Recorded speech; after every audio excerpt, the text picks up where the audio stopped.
नाजरीन, आपका मऊ में खैर मकदम है। मैं हूं नौशाद अंसारी। आदाब नाजरीन, उत्तर प्रदेश असेंबली का इलेक्शन चल रहा है।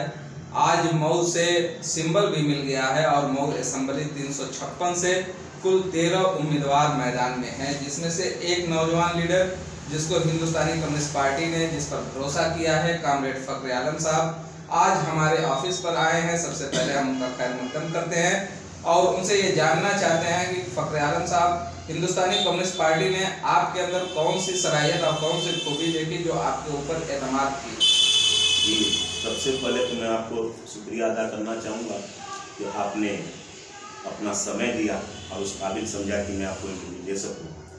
देखिए, 2012 में मैं वार्ड नंबर 19 हट्टी मदारी का नगर पालिका परिषद के अंतर्गत जो आता है उसका सभासद था।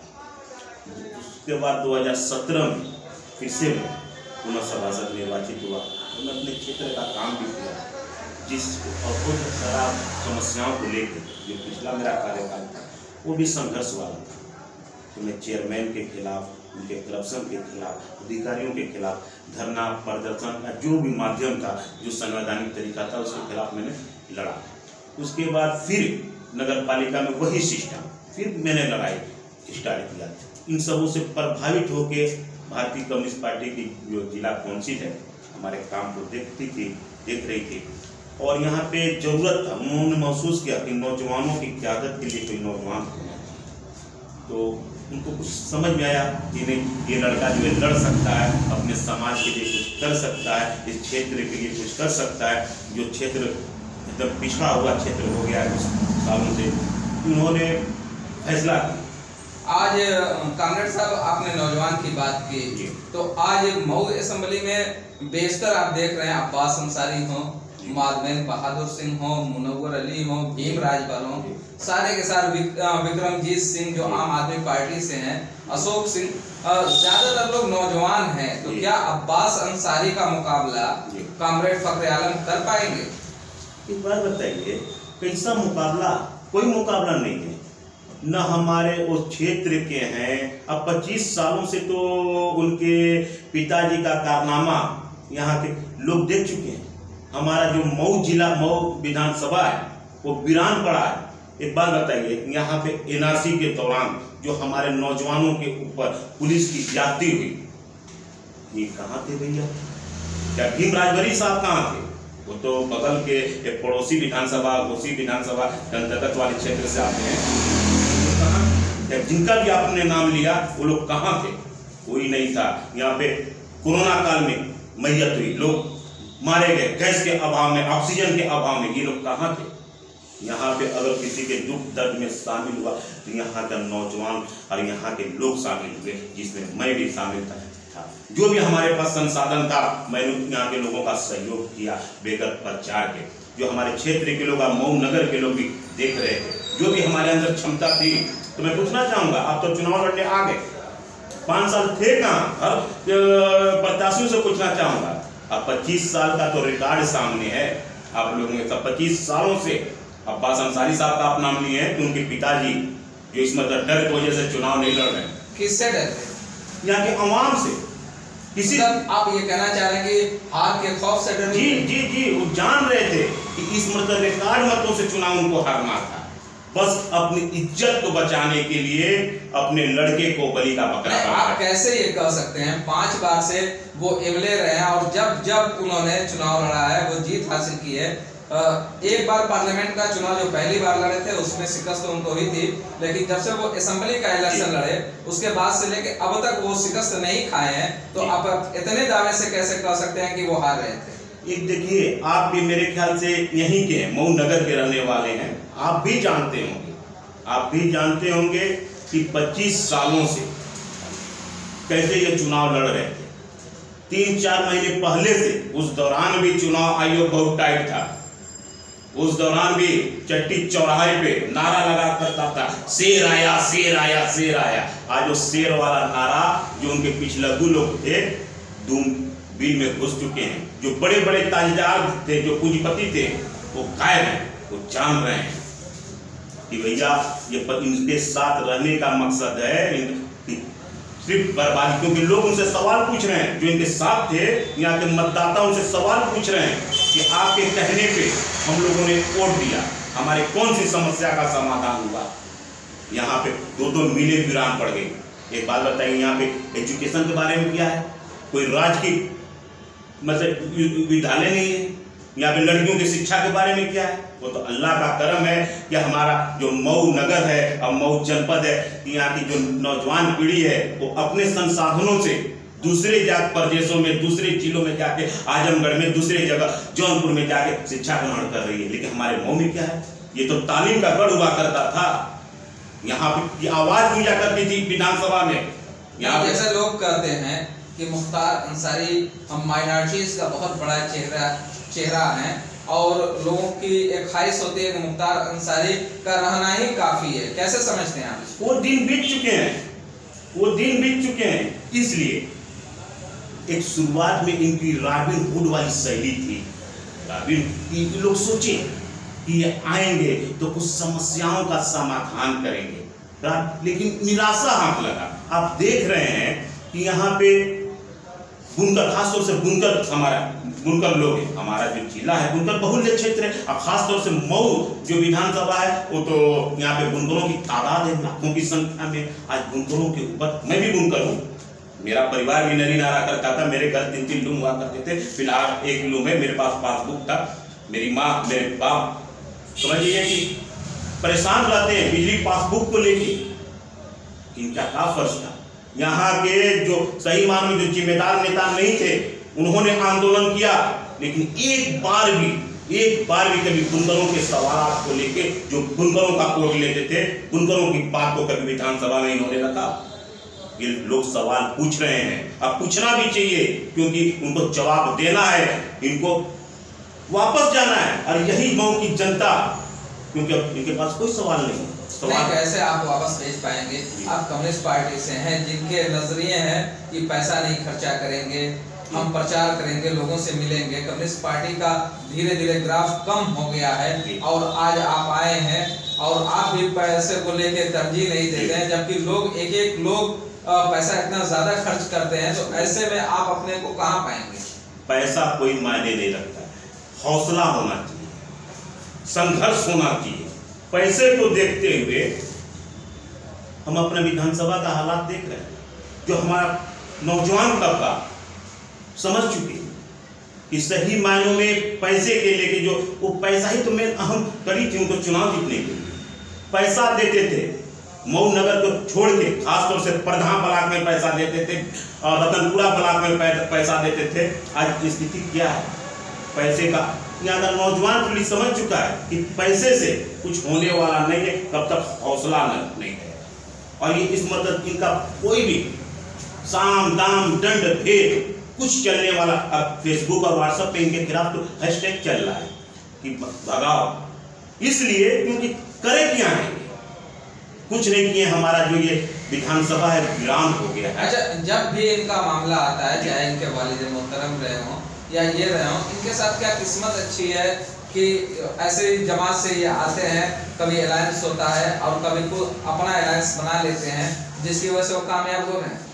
देखिए, हमारा तो अब राजनीति लोगों के अंदर आजकल जो देश की और प्रदेश की परिस्थिति है, राजनीति विचारधारा मर चुकी है।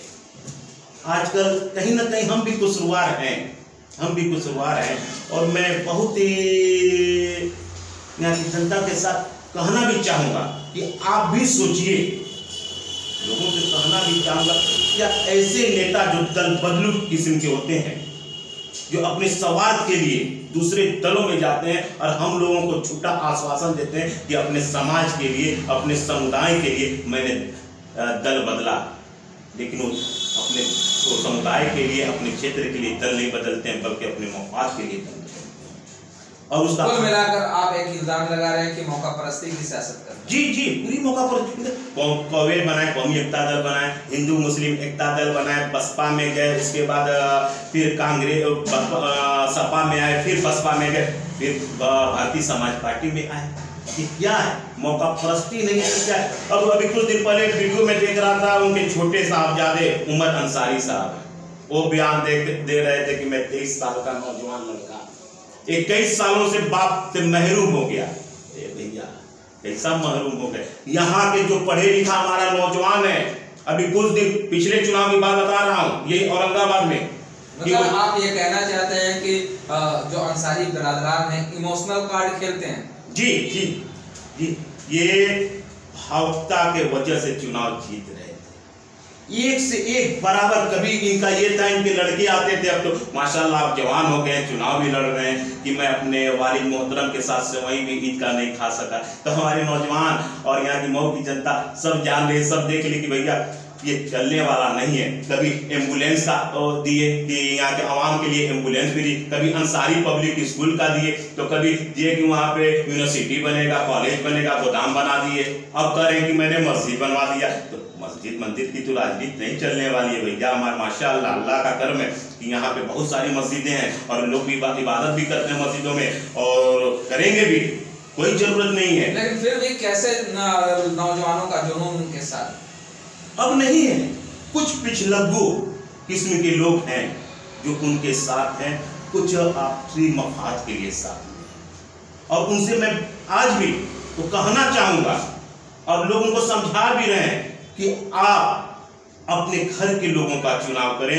आपके घर में आग लगेगा, आपके घर में कोई समस्या आएगी तो बारी नहीं है, क्योंकि हमने देख चुका है कोरोना काल में, NRC में देख चुके हैं हम लोग, यहाँ के नौजवान भी देख चुके हैं। जो भी आया यहाँ के लोकल आए। एक बात बताइए, नहीं, जैसे हम ये जानना चाहते हैं, एक तरफ भारतीय जनता पार्टी हिंदू मुस्लिम की सियासत करती है, दूसरी तरफ BSP भीम राजभर उसका दलित वोट बैंक कहा जाता है, और दूसरी तरफ मुख्तार अंसारी का खुद का अपना वोट बैंक है जो सपा के साथ अलायंस में है।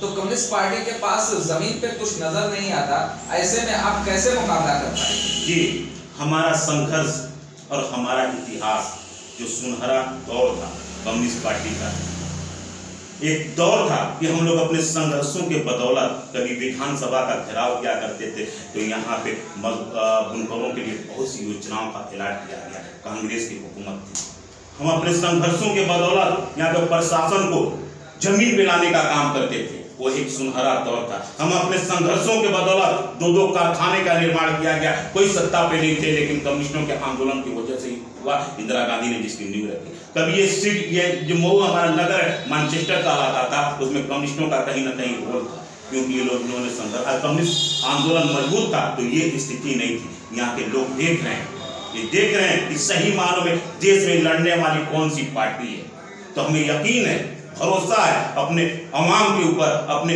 मऊ विधानसभा के नौजवानों के ऊपर, बुनकरों के ऊपर, किसानों के ऊपर यकीन है कि वो दौर को याद करके फिर हमको उस लड़ाई में लाएंगे और इनको बाहर भगाएंगे और सम्मान इनको भगाया जाएगा। जो बहादुरगंज सीमा है वहां तक छोड़ा जाएगा।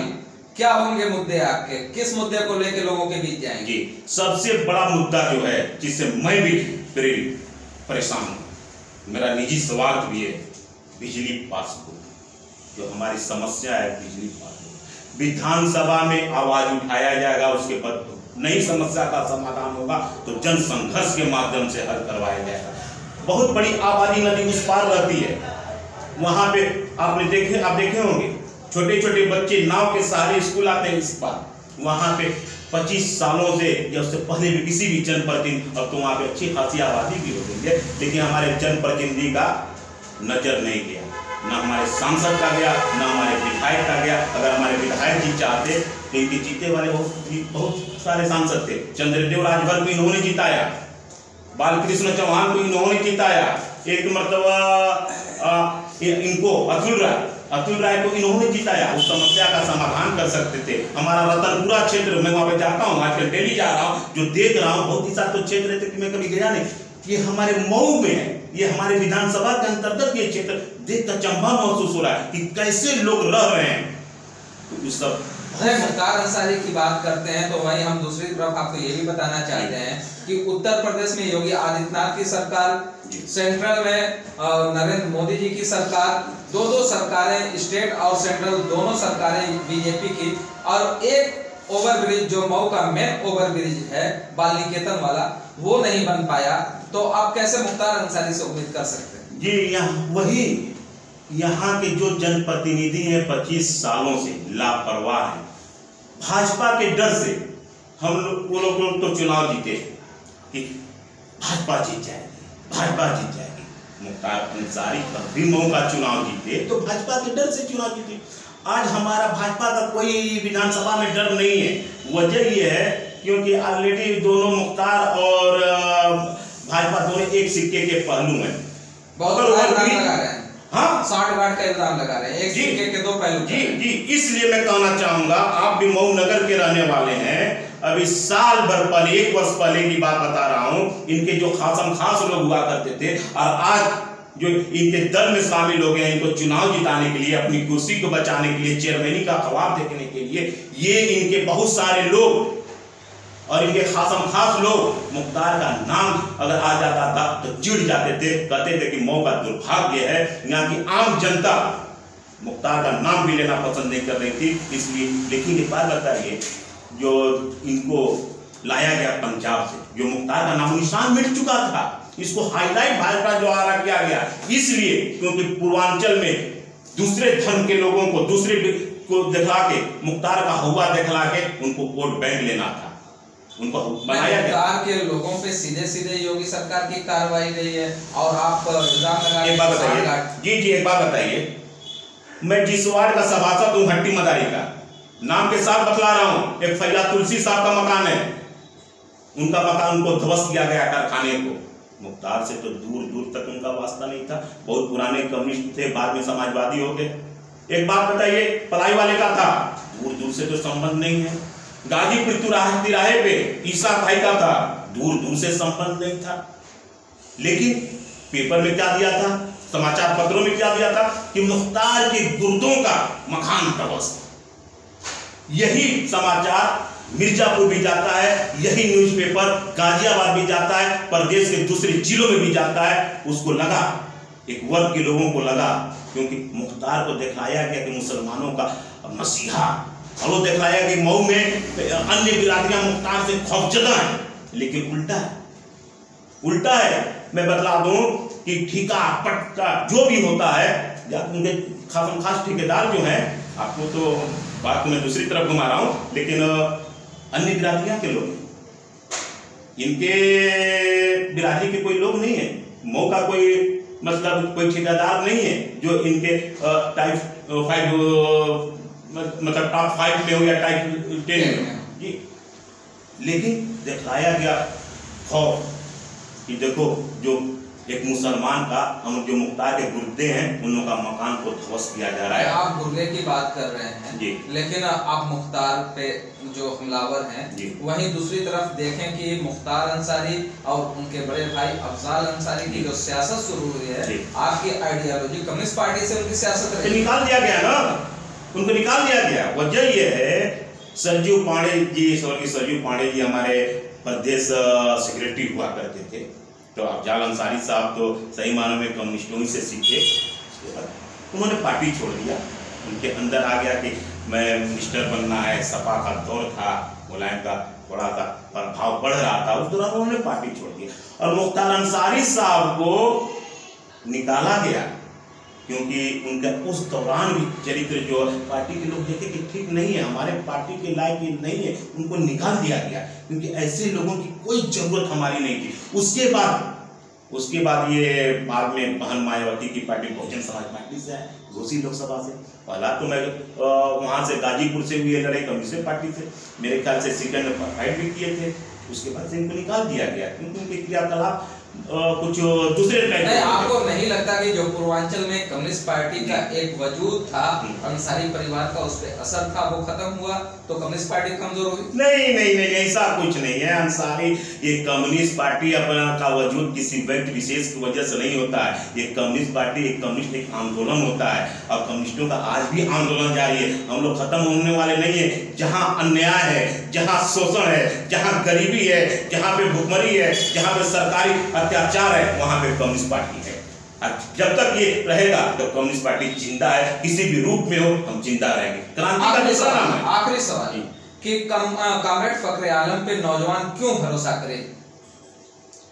इसलिए क्योंकि इन्होंने देख चुके हैं और सारे जनप्रतिनिधियों को भी देख रहे हैं और उम्मीदवारों को भी देख रहे हैं। मैं जो हूँ, जैसा भी हूँ, आपके सामने हूँ, आपके बीच का हूँ, आपके नगर का हूँ, आपके शहर का हूँ। इसलिए मुझको यकीन है अपने मतदाताओं के ऊपर कि जरूर भरोसा करेंगे, जरूर भरोसा करेंगे। और आने वाला जो कल रहेगा बहुत वही सुनहरा फिर दौर होगा। हमारी जो समस्याएं हैं, बिजली की पासबुक है, हमारा जो दूसरे हमारे मऊ नगर के नौजवान दूसरे प्रदेशों में, दूसरे जिलों में जाते हैं उच्च शिक्षा ग्रहण करने के लिए, उनके हर सपनों को साकार किया जाएगा। और अकेला फखर आलम ही नहीं, यहाँ के अवाम मिल के करेगी, फखर आलम का साथ देगी। हम और यहाँ के नौजवानों का साथ फखर आलम देगा। ये नौजवानों का के साथ मेरा वादा है और मुझे उम्मीद है ये नौजवान मेरा साथ देंगे। और 10 तारीख वाला जो तारीख रहेगा एक यादगार पल रहेगा मऊ नगर के लिए, मुझे यकीन है। बहुत बहुत शुक्रिया फखर आलम साहब। तो नाजरीन, आप सुन रहे थे कि नौजवान इनके ऊपर इसलिए भरोसा करे